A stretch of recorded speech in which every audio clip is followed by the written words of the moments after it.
दोस्तों, नमस्कार। बहुत बहुत स्वागत है आपका आपके अपने चैनल मार्केट स्टडीज़ पर। मैं हूं आपका दोस्त कपिल रस्तोगी। बात कर रहे हैं लक्ष्मी ऑर्गेनिक इंडस्ट्रीज लिमिटेड के बारे में। एक साल की इसकी जर्नी 126% का रिटर्न ये शेयर दे चुका है। हालांकि 25-30% की गिरावट के बाद अब इसके अंदर एक तरह का पैनिक क्रिएट किया जा रहा है, या लोगों के अंदर एक पैनिक क्रिएट हो रहा है कि अब इस शेयर के अंदर क्या करना चाहिए। 190% का रिटर्न देने के बाद नेट में 126% का रिटर्न हमें यहाँ देखने को मिल रहा है। लेकिन यहाँ एक बात जो है वो बहुत ध्यान से हमें समझनी होगी कि इस शेयर ने जो गिरावट दिखानी थी वो इसने तकरीबन एक महीने के अंदर ही 25% के आसपास इसने गिरावट दिखाई थी। उसके बाद से इसके अंदर आपको कोई गिरावट देखने को नहीं मिली है। नेट में अगर आप देखेंगे तो 2-2.25% इसने राइज ही किया है। कहने का मतलब है कि ये शेयर जो है ये अब आपको गिरता हुआ नज़र नहीं आ रहा और साइडवेज मूवमेंट इसके अंदर चालू है। यहाँ मैं आप लोगों से बात करने वाला हूँ इसके फंडामेंटल्स के बारे में, इसके टेक्निकल्स के बारे में, बट कुछ लोग इस पॉइंट को लेकर बहुत ही ज़्यादा बोरियत महसूस करते हैं। लोगों को बेसिकली चाहिए ये कि आप फटाफट इसका टारगेट प्राइस बता दीजिए, ये बता दीजिए कि क्या ये शेयर वापस से रिकवर कर जाएगा या नहीं करेगा। तो दोस्तों, अगर आप लॉन्ग टर्म में इन्वेस्टमेंट करना चाहते हैं और प्राइस को ही सिर्फ फोकस करके चल रहे हैं तो दोस्तों लॉन्ग टर्म फिर आपके लिए नहीं है। आप ट्रेडिंग ही कीजिए, वो एक डिफरेंट सिनेरियो होता है। अगर आप लॉन्ग टर्म इन्वेस्टमेंट से पैसा बनाना चाहते हैं, लंबे समय में पैसा बनाना चाहते हैं, तो फिर आपको फंडामेंटल्स और बेसिक्स और बहुत जो ज़रूरी बातें जो मैं आपको इस वीडियो में बताने वाला हूँ उन चीज़ों के ऊपर आपको ध्यान देना ही पड़ेगा। ये बातें हो सकता है थोड़ा आपको लेंदी लगे, थोड़ी आपको बड़ी लगे, लेकिन ये बातें जाननी बहुत ज़्यादा ज़रूरी है अगर आप किसी स्टॉक के साथ लंबे समय के लिए एसोसिएट हो रहे हैं। तो यहाँ देखने वाली बात यह है कि एक महीने के अंदर इसने 25-30% की गिरावट जो दिखानी थी दिखा दी। उसके बाद आपको इसके अंदर गिरावट देखने को नहीं मिल रही है। बट लक्ष्मी ऑर्गेनिक्स करता क्या है? जो लोग एक्चुअली 600 रुपये के ऊपर जिन लोगों ने लिया है वो लोग खुद को इस समय फंसा हुआ महसूस कर रहे हैं, लेकिन आप लोगों को बिल्कुल किसी तरह की कोई चिंता करने की ज़रूरत नहीं है। सबसे पहले आप बिज़नेस समझ लीजिए कि कंपनी बिज़नेस क्या करती है। तो Lakshmi organic industries limited was established इन 1989। तो काफ़ी एक्सपीरियंस कंपनी है, 1989 से मार्केट में है। हालांकि लिस्ट जो हुई है वो 2021 में हुई है, बट काफ़ी एक्सपीरियंस है इनकी मैनेजमेंट के पास। And ethenyl acetate, acetic acid and acetic acid and diketene derivative DDP जो प्रोडक्ट है इसके अंदर ये काम करते हुए दिखाई देते हैं। बेसिकली एथेनाइल एसीटेट क्या चीज़ में काम होता है? तो ये फार्मास्यूटिकल्स में, ब्यूटी प्रोडक्ट्स में, ड्रिंक्स में, इन सब के अंदर आपको इस चीज़ का इस्तेमाल होता हुआ दिखाई देता है। Company from Clariant chemicals limited, the company's business operation are carried in over 30 countries including 11 offices located in India. तो ओवरऑल 30 कंट्रीज़ में ये है, 11 ऑफिसेज इंडिया में भी है। गोइंका ग्रुप की ये कंपनी है और ये कंपनी बड़ा ही शानदार परफॉर्म कर रही है। आप डायरेक्ट शेयर प्राइस को आप कंपनी के काम से कोरिलेट करने की कोशिश ना करें, क्योंकि 50 ऐसे पॉइंट्स हैं जिन पॉइंट्स की वजह से कंपनी का काम और उसका शेयर प्राइस जो है वो डिफ्रेंशिएट हो जाते हैं। FIIs ने पैसा लगाया, FIIs का पैसा बना और मार्केट में आपको गिरावट देखने को मिली, क्योंकि FIIs ने वहाँ से बिकवाली कर दी, जिसकी वजह से आपको शेयर प्राइस जो है वो नीचे आता हुआ दिखाई दिया। कुछ टाइम बाद वापस से FIIs ने खरीदारी करना शुरू कर दिया और शेयर आपको बढ़ता हुआ नज़र आ गया। सेम DIIs भी अगर प्रॉफिट देखते, कोई भी जो इन्वेस्टमेंट करता है, आज आप भी इन्वेस्टमेंट करेंगे तो एक टाइम पीरियड के बाद जाकर आप भी उसके अंदर प्रॉफिट बुकिंग करेंगे। तो ऐसा नहीं है कि लोगों ने TCS में या HDFC बैंक में या किसी मल्टी बैगर में, टाइटन में लोगों ने ख़रीदा और उसको ख़रीद कर कभी बेचा नहीं। तो सभी लोग राकेश झुनझुनवाला नहीं बनते। लोग अपना प्रॉफिट बुक करके निकलते हैं और जब बुक करके निकलते हैं तो आपको शेयर प्राइस नीचे आता हुआ दिखाई दे जाता है। तो लंबे समय तक जो लोग होल्ड कर जाते हैं फिर वो लोग राकेश झुनझुनवाला की कैटेगरी में आते हुए आपको दिखाई देते हैं। इसीलिए ये लॉन्ग टर्म इन्वेस्टमेंट का जो पेन है, ये जो करता है वही इसको समझ भी सकता है। मार्केट कैप है 11,182, करंट प्राइस 424। ये सारे जो बेसिक्स हैं ये आपको बहुत ही अट्रैक्टिव यहाँ पर नज़र आएंगे। ROC 20% है, ROE 17-18% के आसपास है। हालांकि डिविडेंड यील्ड जो है वो इतना अट्रैक्टिव नज़र नहीं आता, 0.12 का डिविडेंड यील्ड यहाँ पर देखने को मिल रहा है। फेस वैल्यू 2 रुपीज़ की है। प्रमोटर के पास बहुत ही डिसेंट होल्डिंग है 73% की, और उसमें से कुछ भी प्लेज नहीं है। बहुत तगड़ा रिटर्न इसने एक साल में बना कर दिया है, बट उसके साथ साथ ही ये इस समय आपको एक्सपेंसिव भी दिखाई दे रहा है, यानी तकरीबन 10 टाइम्स अपने बुक वैल्यू के इस समय ट्रेड करता हुआ नज़र आ रहा है। 88.8 जो कि कंपैरेटिवली जो कि बहुत ही डेट इन्होंने कम किया है, और ऑलमोस्ट आप कह सकते हैं कि डेट फ्री कंपनी इस समय ये आपको दिखाई दे रही है। स्टॉक का P 47.5 है एंड इंडस्ट्री P 28.1 है। यहाँ कुछ बेसिक चीज़ें और हमें समझनी होंगी। एक चार्ट को देखें तो चार्ट बहुत ही खूबसूरत नज़र आ रहा है। 200 DMA के ऊपर बहुत ही अच्छा सपोर्ट इसने लिया, और वहाँ से रिकवरी लेके वापस 50 DMA के ऊपर इस समय आपको आसपास ही काम करता हुआ दिखाई दे रहा है। कंपनी ने डेट रिड्यूस किया है, अच्छा क्वार्टर एक्सपेक्ट है। CAGR प्रॉफिट लास्ट 5 ईयर का बहुत ही अच्छा नज़र आ रहा है। कंपनी एक्सपेंसिव वैल्यूएशन पर काम कर रही है, इस बात को नकारा नहीं जा सकता है।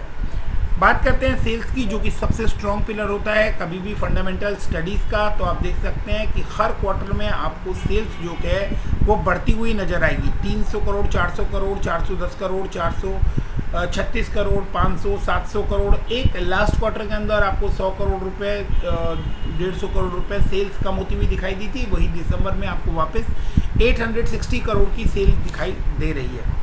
प्रॉब्लम आती है मार्जिन्स में, जब इनपुट कॉस्ट जो है, इनपुट मटेरियल जो है वो जब एक्सपेंसिव हो जाते हैं तो आपको मार्जिन्स के ऊपर थोड़ा असर आता हुआ दिखाई देता है। सेम वही चीज़ आपको यहाँ पर देखने को मिल रही है, जहाँ पर आपको ऑपरेटिंग मार्जिन्स जो हैं, जो कि जून में 20% के आसपास निकल कर आ रहे थे, वो अब 14% के आसपास यहाँ पर दिखाई दे रहे हैं। हालांकि दिसंबर 20 में 68 करोड़ का ऑपरेटिंग प्रॉफिट था, जो कि अब 120 करोड़ का, यानी एक साल के अंदर प्रॉफिट आपको डबल होता हुआ दिखाई दे रहा है। सेम आप देख सकते हैं नेट प्रॉफिट के केस में भी। Net profit after all the adjustment आपको 45 करोड़ था दिसंबर 20 में, जो कि अब 82 करोड़ है। और लास्ट क्वार्टर से कंपैरिजन करेंगे तो लास्ट क्वार्टर में ओनली 15 करोड़ का नेट प्रॉफिट था, बट लास्ट क्वार्टर जो है उसके अंदर आपको सेल्स भी कम होती हुई दिखाई दी थी। तो एक आधी क्वार्टर में अगर सेल्स अप डाउन है तो वो इतना बड़ा कंसर्न का मैटर नहीं होता, अगर आपको बिजनेस का आइडिया है कि बिजनेस ये क्या करते हैं। उसके ऊपर अभी चलेंगे। पहले मैं मोटा मोटा आप लोगों को सेल्स एंड प्रॉफिट्स की फिगर दिखा देता हूँ, क्योंकि फंडामेंटल्स जो हैं वो भी स्टडी करने बहुत ज़्यादा ज़रूरी है। बात करते हैं सेल्स की, तो आप देख सकते हैं 1700 करोड़ के रेंज में मार्च 21 में सेल्स थी, जो कि अब ट्रेलिंग 12 मंथ्स में 2700 करोड़ की यहाँ पर दिखाई दे रही है। प्रॉफिट जो है वो अब 200-250 करोड़ के रेंज में आपको जाता हुआ दिखाई देगा। और उसके अलावा आप देखेंगे कि मार्च 21 तक 3 डिजिट में इनका नेट प्रॉफिट जा चुका है ऑलरेडी। तो बहुत ही शानदार परफॉर्मेंस है प्रॉफिट एंड लॉस के फ्रंट पर। बैलेंस शीट में अगर हम देखेंगे तो 53 करोड़ का शेयर कैपिटल लगा हुआ है। रिजर्व जो है वो कंपनी ने 4 डिजिट में कर दिए हैं, यानी 1100 करोड़ के आसपास के रिजर्व्स आपको देखने को मिल रहे हैं। और जो बोरोइंग्स कंपनी के ऊपर 200 करोड़ के आसपास की थी, 221 करोड़ की, वो अब मात्र 90 करोड़ की यहाँ पर बुक्स में नज़र आ रही है। तो रिजर्व्स कंपनी के बढ़ रहे हैं। रिजर्व्स वो पोर्शन जो प्रॉफिट के अंदर से निकाल कर रखा जाता है कंपनी में से, तो रिजर्व्स जो है वो इंक्रीज होना कंपनी की स्ट्रेंथ को बताता है। वहीं बोरोइंग्स का कम होना भी आपको एक एड ऑन है कि जो स्टेक होल्डर है उनके लिए एक एड ऑन ये गुड न्यूज़ होती है कि कंपनी जो है वो अपनी बोरोइंग्स को कम करती हुई नज़र आ रही है। इसके साथ साथ ही अगर हम देखें कि इनके शेयर होल्डिंग पैटर्न क्या कहते हैं, शेयर होल्डिंग पैटर्न को अगर आप उससे पहले आप डेटा डेज भी अगर आप देखें, डेटा डेज क्या चीज़ होती है वो भी आप समझ लें पहले कि डेटा डेज जो है वो क्या चीज़ है।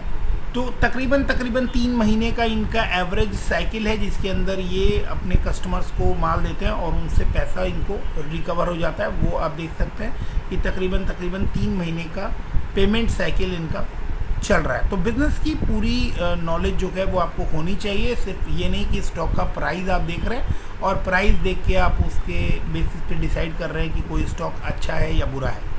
प्रमोटर ने अपनी होल्डिंग जो है वो इंटैक्ट रखी है। एक साल के अंदर आपको कोई मेजर वेरिएशन देखने को नहीं मिला है।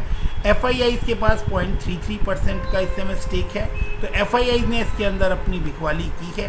वहीं आप देख सकते हैं कि DIIs ने 6% के आसपास से स्टार्ट किया था और तकरीबन अभी DIIs की भी इसके अंदर आधी के आसपास बिकवाली वो कर चुके हैं। तो जो माल जो प्रॉफिट उनको बुक करना था वो काफ़ी हद तक वो यहाँ पर बुक कर चुके हैं, इसीलिए आपको अब ये साइडवेज मूव करता हुआ दिख रहा है। वापस से आपको जब इसके अंदर खरीदारी आती हुई दिखेगी तो फिर से आपको ये स्टॉक जो है फिर से आपको रैली करके चढ़ता हुआ दिखाई देगा। तो FIIs DIIs की जो बिकवाली होनी थी, मेजर जो इनको हल्का होना था वो ये हो चुके हैं। पब्लिक के पास 23% का स्टेक है और प्रमोटर के पास 73% का स्टेक है। तो मेजर स्टेक होल्डर इस समय आपको प्रमोटर, DIIs और पब्लिक के पास जो स्टेक है वो आपको नज़र आ रहा है। अब बात कर लेते हैं कुछ मेन पॉइंट्स की, कि जैसे आप देख चुके हैं कि लक्ष्मी ऑर्गेनिक आपको एथेनाइल एसीटेट के अंदर काम करता हुआ नज़र आता है। सबसे बड़ी चीज़ है कि कंपनी के फ्यूचर प्लान्स क्या है। अगर वो हमें क्लियर हो तो काफ़ी चीज़ें आपको एकदम क्लैरिटी के साथ समझ में आ जाएंगी कि कंपनी जो है वो आपको 30 कंट्रीज़ में काम करती हुई नज़र आ रही है। रेवेन्यू की बात करें तो रेवेन्यू में 33% आप देखेंगे फार्मास्यूटिकल्स से आता है, प्रिंटिंग एंड पैकेजिंग से 27% के आसपास आ रहा है, एग्रोकेमिकल से 11%, कलर एंड पिगमेंट से 11%, केमिकल से 11%। तो ये आपको इनका रेवेन्यू सेगमेंट नज़र आ रहा है। इसके अलावा अब जो मेन पॉइंट है वो है कि इनका जो प्रोडक्शन है वो the company is in process of implementing capex worth approximately 2400 million.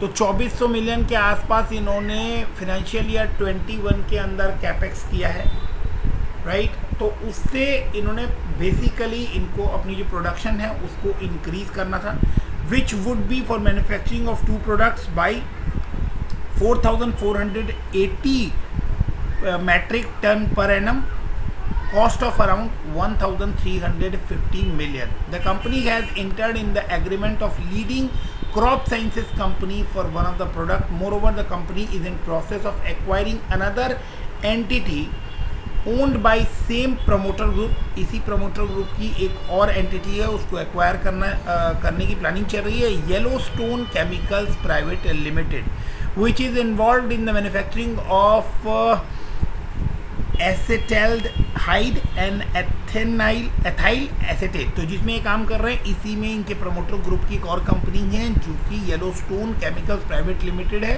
उसके साथ ये अभी एक्वायरिंग की बात कर रहे, एक्विजिशन की बात चल रही है। और अगर ये एक्विजिशन आपको होता हुआ दिखाई देता है तो ये कब तक होता हुआ दिखाई देगा, तो आप यहाँ देख सकते हैं कि इसके एक्विजिशन की जो प्लानिंग है वो Q3 फाइनेंशियल ईयर 2022 में आपको ये होता हुआ दिखाई दे सकता है। ये हुआ तो एथेनाइल एसीटेट की कैपेसिटी जो है वो आपको 10,500 metric ton per annum and 29,200 metric ton per annum आपको होती हुई दिखाई दे सकती है। तो ये बेसिकली ग्रोथ प्लान्स हैं जिसको आपको पता होना चाहिए। ये चीज़ें हम लोग नहीं पढ़ते हैं, नहीं जानते हैं, इसीलिए हम लोग बहुत जल्दी ये सारे क्वेश्चंस दिमाग में आते हैं कि 600 रुपये के ऊपर लिया था, 400 रुपये आ गया है, अब क्या करें। सिंपली ये क्वेश्चन हम लोग कर देते हैं और इसके अलावा और सारी चीज़ों के ऊपर हम ध्यान नहीं देना चाहते। जिस तरह से आप माल बेचते हैं तो हमेशा एक बात याद रखिएगा कि आप अगर माल बेच रहे हैं तो कोई खरीद भी रहा है, राइट। ये बात कभी भी मत भूलिएगा कि अगर आप ये समझ के माल बेच रहे हैं कि नहीं हम अपना लॉस बचा रहे हैं या हम नीचे इसको डिप में खरीद लेंगे, तो ये भी ध्यान रखिएगा कि कोई वहाँ पर इस स्टॉक को खरीद भी रहा है। और जो खरीद रहा है वो किस तरह से खरीद रहा है उसको भी आप देखिए कि डिलीवरी क्वांटिटी अगर आप देखेंगे तो 33%, 30%, 40%, 46%, 40% अगेन और 38%। तो इस परसेंटेज में डिलीवरी उठाई जा रही है, यानी आप माल बेच रहे हैं और कोई और उस माल को कंटिन्यूअस बेसिस पर डिलीवरी उठाकर रख रहा है। तो बड़ी डिलीवरी उठना अपने आप में एक इंडिकेशन है कि आपको जो है इस शेयर में अब एक मोमेंटम बनता हुआ नज़र आने वाला है। एक बेस ऑलरेडी ये 380-400 के आसपास बना चुका है। तो ये तो मैंने आपको डिलीवरी परसेंटेज बता दी कि डिलीवरी इसकी उठने वाली है। इसके साथ साथ अगर टेक्निकली आप समझना चाहें तो चार्ट के ऊपर देख सकते हैं कि 380 के आसपास, 400 रुपये के आसपास एक स्ट्रॉन्ग बेस आपको चार्ट के ऊपर बनता हुआ नज़र आ रहा है, जिसके ऊपर पहले एक बार इसने रेजिस्टेंस फेस किया था अगस्त 21 में, और उसके बाद लगातार उस लेवल के ऊपर आपको सपोर्ट लेता हुआ ये दिखाई दे रहा है। तो ये एक स्ट्रॉन्ग सपोर्ट है 380 रुपये के आसपास आपको जो देखने को मिल रहा है, 400 रुपये के आसपास, 390 के आसपास। तो यहाँ इसको आप बेस मानकर चल सकते हैं। ये एक रेजिस्टेंस यहाँ पर आपको देखने को मिल रहा है तकरीबन 500 रुपये के लेवल पर, 490, यानी 390 और 490 के बीच में आपको ये ट्रैवल करता हुआ, साइड लाइन आपको 100 रुपये के रेंज के अंदर ट्रैवल करता हुआ नज़र आ रहा है। तो अभी 424 के ऊपर है, 10-20 रुपये ऊपर नीचे अगर आपको फ्लक्चुएट होके मिलता हुआ दिखाई देता है, और या करंट पोजीशन पर भी अगर आप इसको बाय करते हैं तो 25% के आसपास ग्रोथ, तो आपको पैसा जो है वो इमीडिएट मिल जाएगा। हालांकि मैं शॉर्ट टर्म के लिए कभी शेयर रिकमेंड नहीं करता, लेकिन अगर आप शॉर्ट टर्म के प्लेयर भी हैं, अगर आप बहुत ही छोटे टाइम के लिए स्विंग ट्रेड करना चाहते हैं, तो भी आपको 25% का रिटर्न जो है वो आपको 1 से 1.5 क्वार्टर के अंदर ही आपको डेफिनेटली इस स्टॉक के अंदर मिलता हुआ नज़र आ जाएगा। उसके बाद फिर ये अपने 52 वीक हाई को क्रॉस करता हुआ नज़र आएगा। अगर मार्केट के सेंटिमेंट्स और ज़्यादा बिगड़ते हैं तो फिर आपको जो लास्ट इसका स्ट्रॉन्ग बेस है वो 350-360 रुपये के आसपास है। हालांकि ये वहाँ पर आता हुआ अब दिखाई नहीं देने वाला है।